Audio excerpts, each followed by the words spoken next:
تحفظ کے لیے جو ایک فنکشننگ ہے اس کے لیے وہ اگر ملاقات کی ہے، وہ ملاقات لوگوں کو حقوق دلانے کے لیے ہے، لہٰذا وہ ایک الگ ایشو ہے. لیکن ہمارا جو حق ہے احتجاج کرنا، ہم جو سمجھتے ہیں کہ یہ انلیجٹیمیٹ گورنمنٹ ہے، یہ لیجٹیمیٹ گورنمنٹ نہیں ہے، یہ جائز حکومت نہیں ہے، یہ ناجائز حکومت ہے، یہ ڈاکہ زنی کے ذریعے وجود میں آئی ہے. ہمارا وہ موقف پہ ہم برقرار ہیں، مگر ایک ورکنگ ریلیشن شپ، ایک چیف منسٹر کا ایک پرائم منسٹر سے میٹنگ، وہ قانون اور آئین کے دائرے میں ہے تاکہ اپنے لوگوں کے حقوق کا تحفظ کر سکے. السلام علیکم، مدثر حسین، خیبر ٹی وی سے.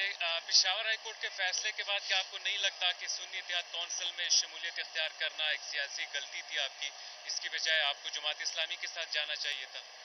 دیکھیں، میرا خیال ہے کہ ابھی جو چیزیں ہو چکی ہیں تو اب اس تفصیل میں جائے بغیر کہ ہمیں سنی اتحاد کونسل میں جانا چاہیے تھا یا جماعت اسلامی میں جانا چاہیے تھا یا اس میں ہمیں MWM میں جانا چاہیے تھا، میرا خیال ہے یہ ہماری کور کمیٹی اور عمران خان کے فیصلے تھے اور ہیں، اور اس حوالے سے ہمارے درمیان ڈسکشنز بھی ہوتی رہتی ہیں کہ کون سی پارٹی سیاسی غلطی کی ہے، کون سی نہیں کی.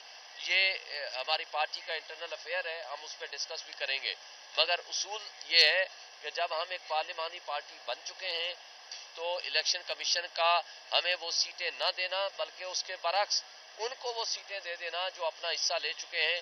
یہ ٹوٹل آئین اور قانون کی خلاف ورزی ہے. جب یہ آرڈر آ جائے گا، اس کی ریزننگ آ جائے گی تو ہم اپنا حق رکھتے ہیں کہ ہم اس کو فوری طور پر چیلنج کریں گے before the supreme court of Pakistan. اور آرٹیکل جو قانون کا طریقہ کار ہے under article 185. Thank you sir. Thank you. یار یہ پکڑے میرا بھائی ہو، میرا جگر، میرے بس جی بیک اپ ہے نا، پکڑنا بہت مشکل بس نا چلیے گھر جائیں نا آپ، کوئی بات سن شریف گھر جائیں نا آپ. وہ ڈسکشن بھی برائے ڈسکشن ہوتی ہے تاکہ ہم کسی اچھے نتیجے پہ پہنچ سکیں. ہمارے درمیان پولیٹیکل اور لیگل کسی حوالے سے کوئی اختلاف نہیں ہے. ہماری کور کمیٹی فیصلے کرتی ہے اور ان کی فائنل اتھینٹسٹی جو ہوتی ہے، اپروول ہوتی ہے، وہ عمران خان صاحب دیتے ہیں.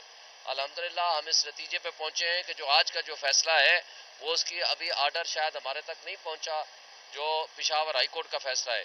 جو ہی ہمیں آرڈر ملے گا اس کو فوری طور پر ہم سپریم کورٹ میں چیلنج کریں گے. اور جو آرگنائز قسم کی ریگنگ کی گئی اور ہمارے فارم 45 کے خلاف فارم 47 بنائے گئے، اس کے خلاف بھی ہم فوری طور پر کل یا پرسوں تک، یہ 1-2 دن میں ہم انشاءاللہ سپریم کورٹ میں 184(3) کی پٹیشن لے کے جا رہے ہیں. اور اس حوالے سے بھی ہماری مشاورت مکمل ہو چکی ہے اور ہم ہر لحاظ سے لیگل اور پولیٹیکل جو بیٹل اور سٹرگل ہے اس کے لیے ہم پوری کوشش کر رہے ہیں. انشاءاللہ تعالی ہم کسی میدان پہ بھی ان کو پیچھے نہیں رکھیں گے. ہم اپنی پارٹی کے لیے ان کے انٹرسٹ کو واچ کرنے کے لیے اور لوگوں کو ان کے حقوق دلانے کے لیے جو جدوجہد قانونی راستہ ہوگا وہ ہم اڈاپٹ کریں گے، وہ ہم کر رہے ہیں انشاءاللہ. اچھا شیراز، ایک نیوز سے جو علی امین گنڈاپور صاحب ہیں انہوں نے کل ملاقات کے حوالے سے بھی آج اجلاس میں بات کی. بتائیے گا، ایک طرف سے آپ کہتے ہیں کہ شہباز شریف کو نہیں مانتے، دانستہ وزیر اعظم ملک سے ان سے ملاقاتیں بھی کی جا رہی ہے، اس سے کچھ کیا ہو رہا ہے؟ دیکھیں، آپ کو میں نے کل بھی ایک میڈیا کسی ہاؤس میں میرے سے سوال ہوا، یہ میں نے کہا تھا کہ وہ آج بھی وہ ڈسکشن میں آیا کہ ایک جو چیف منسٹر ہے وہ ایک پرائم منسٹر سے ملاقات کر رہا ہے، یعنی چیف منسٹر کی پرائم منسٹر سے ملاقات ہے.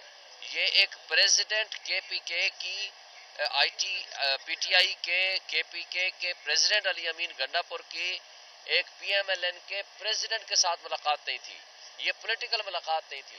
لہٰذا جو آفیشیل فنکشننگ ہے اپنے لوگوں کے حقوق کے تحفظ کے لیے، جو ایک فنکشننگ ہے اس کے لیے وہ اگر ملاقات کی ہے، وہ ملاقات لوگوں کو حقوق دلانے کے لیے ہے، لہٰذا وہ ایک الگ ایشو ہے. لیکن ہمارا جو حق ہے احتجاج کرنا، ہم جو سمجھتے ہیں کہ یہ انلیجٹیمیٹ گورنمنٹ ہے، یہ لیجٹیمیٹ گورنمنٹ نہیں ہے، یہ جائز حکومت نہیں ہے، یہ ناجائز حکومت ہے، یہ ڈاکہ زنی کے ذریعے وجود میں آئی ہے. ہمارا وہ موقف پہ ہم برقرار ہیں، مگر ایک ورکنگ ریلیشن شپ، ایک چیف منسٹر کا ایک پرائم منسٹر سے میٹنگ، وہ قانون اور آئین کے دائرے میں ہے تاکہ اپنے لوگوں کے حقوق کا تحفظ کر سکے. السلام علیکم، مدثر حسین، خیبر ٹی وی سے.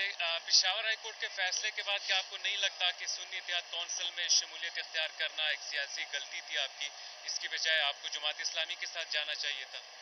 دیکھیں، میرا خیال ہے کہ ابھی جو چیزیں ہو چکی ہیں تو اب اس تفصیل میں جائے بغیر کہ ہمیں سنی اتحاد کونسل میں جانا چاہیے تھا یا جماعت اسلامی میں جانا چاہیے تھا یا اس میں ہمیں MWM میں جانا چاہیے تھا. میرا خیال ہے یہ ہماری کور